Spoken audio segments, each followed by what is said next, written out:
आपका एक बार फिर से हम स्वागत है हमारे ऐसे न्यूज़ चैनल पर। प्राचीन काल से ही भारत जो है अवतारी संतों और ऋषियों की भूमि कहा गया है। और हरियाणा के बारे में तो कहा भी जाता है हरियाणा मतलब हरि का आना, और हरि की भक्ति के लिए आवश्यकता होती है एक सच्चे गुरु की। और हमारे भारतवर्ष में जो है सदगुरु की भूमिका काफ़ी महत्वपूर्ण बताई गई है।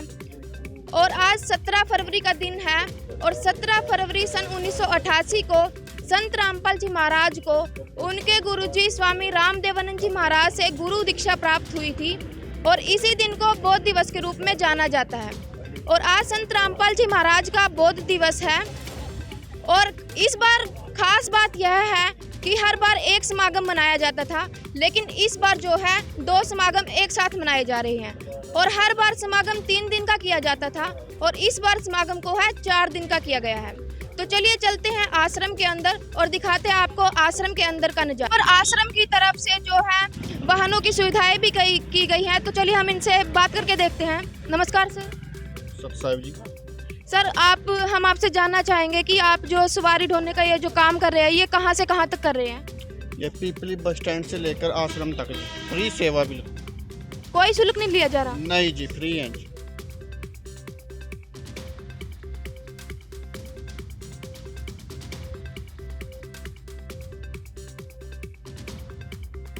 हम आश्रम के अंदर अभी प्रवेश कर चुके हैं, और यहाँ पर भक्तों के साथ साथ जगत के जो लोग हैं उनको भी न्योता दिया गया था। और यहाँ पर भक्तों के साथ साथ जगत के लोग हैं वो भी आ रहे हैं। और इसी को लेकर जो संत रामपाल जी महाराज हैं वो काफ़ी चर्चा में रहते हैं। काफ़ी लोग हैं जो उनके ज्ञान को लेकर शंकाएं उत्पन्न करते हैं। तो यहाँ पर जो संत रामपाल जी महाराज के ज्ञान से संबंधित कोई भी किसी प्रकार की भी जो शंका है उसके समाधान के लिए यहाँ पर शंका समाधान भी बनाया गया है। और नीचे बाकायदा यहाँ पर नंबर भी लिखा गया है। अगर किसी को संत रामपाल जी महाराज के ज्ञान से रिलेटेड कोई भी शंका है तो उसका समाधान वो इन नंबरों पे कर सकता है। हम भंडार घर में प्रवेश कर चुके हैं, और आप देख सकते हैं किस प्रकार से सेवादार जो है सेवाओं में तैनात है। और जो भी भक्त यहाँ पर भंडारा करने आ रहे हैं तो ये उनको थाली दे रहे हैं। देख सकते हैं आप किस प्रकार से सुचारू रूप से सेवा, जैसा कि आप मेरे पीछे देख रहे होंगे किस प्रकार से श्रद्धालु जो है वो भंडारा ग्रहण कर रहे हुए हैं, कैसे पंक्तिपूर्ण तरीके में श्रद्धालु जो है बैठे हैं। और मेरी दूसरी तरफ जो है विकलांग भक्तों के लिए यहाँ पर ये बेंचेज की व्यवस्था की गई है। जो भक्त बुजुर्ग है जो यहाँ पर बैठ नहीं सकते नीचे, उनके लिए बेंचों की व्यवस्था अलग से की गई है। इस प्रकार से आश्रम में किसी भी प्रकार की असुविधा न हो उसका अच्छे से ध्यान रखा जा रहा है। ताकि आप देख सकते हैं यहाँ पर बहुत सारी बाल्टियाँ रखी गई हैं, और इनमें कुछ ना कुछ पकवान अलग अलग रखे हुए हैं। तो चलिए हम इनसे जानने का प्रयास करते हैं आखिरकार भंडारे में क्या क्या व्यंजन बनाए गए हैं।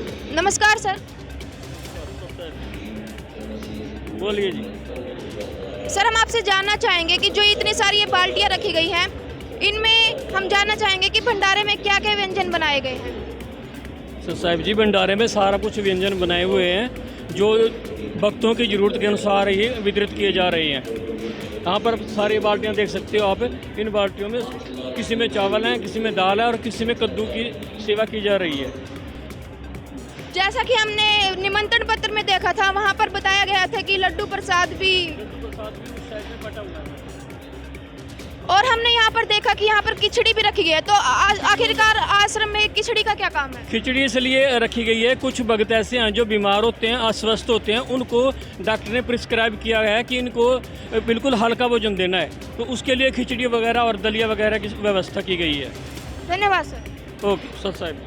ऐसा कि इन्होंने बताया, आप देख सकते हैं यहाँ पर जो बीमार व्यक्ति है उनके लिए खिचड़ी की अलग से व्यवस्था की गई है। और जैसे हम आम समाज में भंडारों में जाते हैं तो वहाँ पर हमें ऐसी कोई भी व्यवस्था देखने को नहीं मिलती। तो यहाँ पर संत रामपाल जी महाराज के शिष्यों द्वारा काफ़ी व्यवस्थाएं की गई है। जैसे ही हम भंडार घर के थोड़ा और अंदर चले तो हमें यहाँ पर स्टॉक देखने को मिल रहा है कुछ, जैसे कि यहाँ पर साग रखा गया है, मूलियाँ बहुत मात्रा में यहाँ पर रखी है, मिर्ची रखी है, और इस साइड आप देख सकते हैं यहाँ पर काफ़ी मात्रा में बोरियां रखी गई है। तो चलिए हम इनसे जानते हैं, यहाँ के जो सेवादार हैं उनसे जानने का प्रयास करेंगे कि आखिरकार ये बोरियां किस लिए रखी गई है। नमस्कार मैम। सच साहेब। मैम जो यहाँ पर बोरियां और ये जो इतना स्टॉक इकट्ठा किया गया है तो इसके पीछे का कारण क्या है? ये हमारे गुर्जे का 4 दिन का भंडारा है बहन। बहुत दिवस यहाँ पे ना भंडारे में सारे सामान रखा है, मतलब सब्जी वगैरह, जैसे इधर ये मुड़ी राम है, मुड़ी काट रहे हैं सलाद के लिए, सब्जियों में डालने वाला प्याज, और वो गाजर है, सब्जी के लिए गाजर बनेगा वो, और ये लहसुन राम है, और वो मिर्ची है, और वो उधर मूली है, और इधर टमाटर रखा परमात्मा ने स्टॉक में 4 दिन का लगा रखा, और ये बड़े अदरक राम काट रही हैं सब्जी के लिए। हमारे साथ संत रामपाल जी महाराज की एक महिला शिष्य मौजूद है, चलिए इनसे बात करके देखते हैं। नमस्कार मैम। सच्चाई जी। मैम, जो यहाँ पे जो भंडारा चल रहा है, यहाँ पर कितने लोगों के आने की उम्मीद है? यहाँ पर कम से कम 6-7 लाख लोगों के आने की उम्मीद है। मैम, जैसा कि जो आम समाज है उसमें भ्रांतियाँ फैली हुई है कि जो संत रामपाल जी महाराज का सतलोक आश्रम है, वहाँ पर अगर जो पशु है वो भी भंडारा करते हैं ना, तो वो भी आश्रम की तरफ खींचे चले आते हैं, तो इस बात में कितनी सच्चाई है? सच्चाई जी, ये सर्व अफवाह है, विरोधियों की फैलाई हुई। अगर ऐसा होता तो सभी जितने पशु पक्षी बचा हुआ भंडारा खा रहे हैं, तब तक तो वो आश्रम में आए होते ना। यहाँ तो आदमियों से ज़्यादा पशु और पक्षियों की भीड़ लगी होती फिर तो ये तो गलत साबित होता है। और जितने भी कुछ लोग ऐसे भी हैं जिन्होंने नाम नहीं ले रखा गुरुजी से और भंडारे में आते हैं, क्या वो भंडारा खाते ही नाम दीक्षा ले लेते हैं? ऐसा तो नहीं है। नाम दीक्षा तो वही लेगा जिसको कोई लाभ होगा, जिसके कोई ज्ञान सुना होगा, या भक्ति की उसको चाहना होगी, परमात्मा की चाहना होगी, वही आता है आश्रम में। ऐसे जितने साधु संत दूसरे बाहर के हैं वो भंडारा खा के गए हैं, वो कितने का आगे नाम लेने के लिए। तो मैम, जो आम समाज है, जो धारणा बनी हुई है और जो लोग डरते हैं भंडारे में आने से, उनको आप हमारे चैनल के माध्यम से क्या संदेश देना चाहोगे? पहली बात तो यह है कि भंडारा कहीं ईंट पत्थरों को भोग लगा के भंडारा देते, वहाँ भी लोग भंडारा खा लेते हैं। और भंडारा खाने के लिए कर्म की भी ज़रूरत है। जिसके कर्म में होगा ये सतलोक का भंडारा खाने गया, वही लोग खा पाएंगे। जैसा कि हमारे चैनल के माध्यम से आपको हर बार दिखाया जाता है सतलोक आश्रम की सुविधाओं को, और इस बार भी हर बार की तरह आप देख सकते हैं जूता घर की व्यवस्था है और छोटी से छोटी सुविधाओं का भी ध्यान रखा गया है। चार्जिंग स्थल की भी यहाँ पर सुविधाएं की गई हैं। अभी हम पंडाल के बाहर मौजूद हैं और आप देख सकते हैं यहाँ पर संत रामपाल जी महाराज के द्वारा कुछ वाणी चलाई गई है, और आप देख सकते हैं कितने शांतिपूर्वक तरीके से यहाँ पर भगत बैठकर जो है वो वाणी का श्रवण कर रहे हैं। इस तरफ भाइयों की व्यवस्था की गई है और दूसरी तरफ जो है भगत बहनों की व्यवस्था की गई है। आप देख सकते हैं किस प्रकार से संत रामपाल जी महाराज के शिष्य अपने गुरुदेव जी को दंडवत प्रणाम कर रहे हैं, और संत रामपाल जी महाराज के शिष्यों को देखकर जो संत रामपाल जी महाराज से उनकी जो भावनाएं जुड़ी हुई है वो देखने को मिल रही है। अभी हम प्रवेश कर चुके हैं आध्यात्मिक प्रदर्शनी में। जैसा कि आप देख सकते हैं यहाँ पर एक बैनर लिखा है, यहाँ पर लिखा गया है कि यह हमें अपने मनुष्य जीवन का उद्देश्य समझने और एक बेहतर इंसान बनाने में आध्यात्मिक प्रदर्शनी जो है एक ऐसी जगह है जहाँ हम आध्यात्मिकता के विभिन्न पहलुओं के बारे में जान सकते हैं।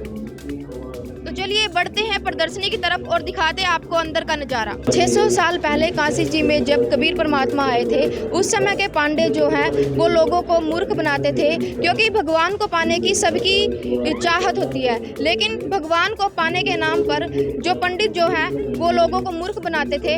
और जो काशी में है वो क्रोध के काट कर वो दिखाते थे कि इससे परमात्मा की प्राप्ति होती है, और उसी को यहाँ पर दर्शाया गया है कि जो लोग हैं वो पांडवों को पैसे दे रहे हैं अपनी गर्दन कटवाने के लिए।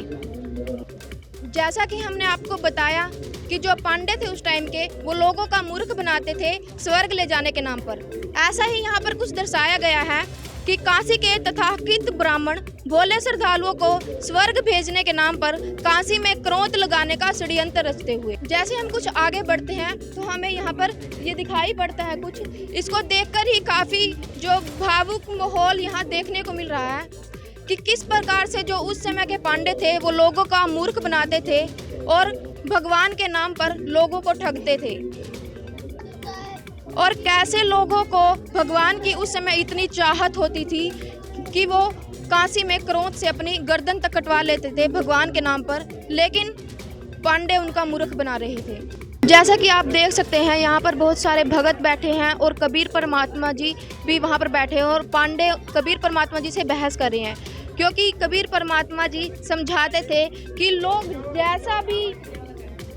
जैसा भी कर्म करेंगे उनको वैसा ही फल मिलेगा। अगर कोई अच्छा कर्म करेगा तो वो स्वर्ग जाएगा, अगर कोई बुरा कर्म करेगा तो वो नरक जाएगा। लेकिन पांडे जो है वो लोगों को बेवकूफ़ बना रहे थे और कबीर परमात्मा जो है वो सही राह बता रहे थे। माँ का जैसा कि आगे आप देख सकते हैं कि जो ब्राह्मण थे उनके द्वारा जो अफवाहें फैलाई गई थी, उस भ्रम का खंडन करने के लिए कबीर परमेश्वर जी काशी से मगहर में अपना लीलामय शरीर त्यागने के लिए जाते हुए यहाँ गया है।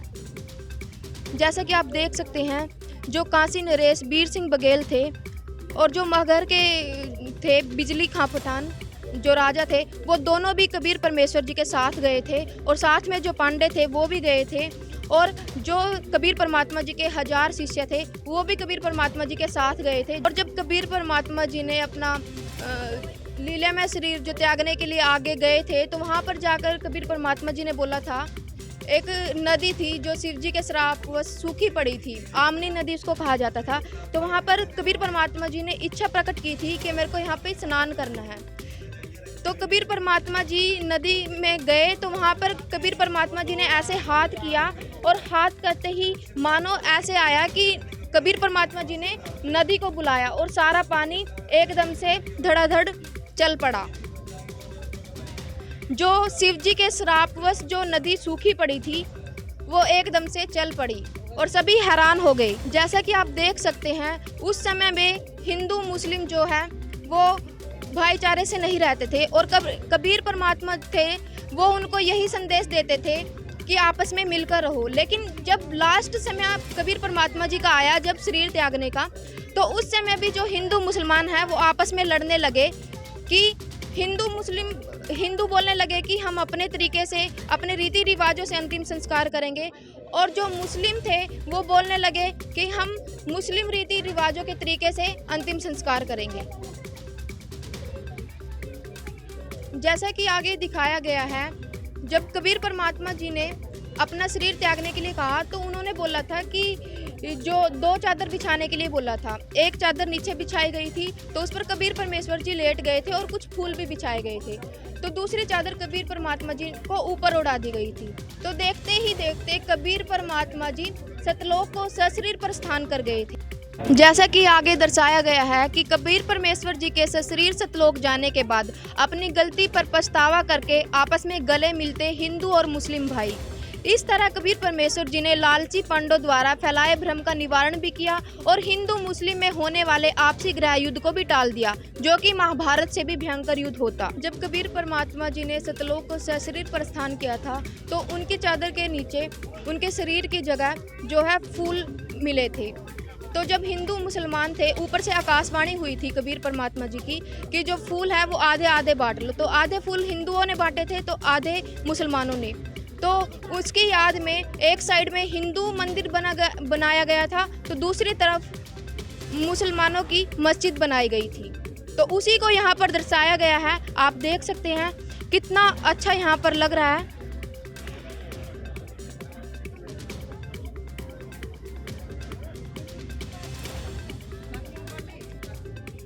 जैसा कि आप देख सकते हैं हम पंडाल के अंदर प्रवेश कर चुके हैं और यहाँ पर संत रामपाल जी महाराज की कुछ तस्वीरें लगी हुई है और फूलों से यहाँ पर सजावट की गई हुई है। और आम समाज के लिए हम माने तो ये एक सिर्फ तस्वीर है, लेकिन संत रामपाल जी महाराज के शिष्यों के लिए ये भगवान है। और आप देख सकते हैं किस प्रकार से अपने भगवान को संत रामपाल जी महाराज के शिष्य जो हैं वो प्रणाम कर रहे हैं।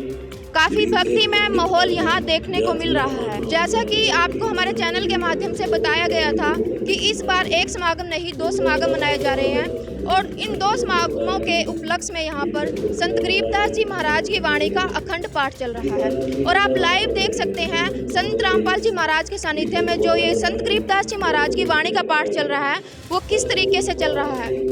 आप देख सकते हैं किस प्रकार से पंक्तिपूर्ण तरीके से यहाँ पर श्रद्धालु जो है देखने को मिल रहे हैं और अपनी अपनी बारी का जो है इंतजार कर रहे हैं और वो यहाँ पर चवर सेवा कर रहे हैं।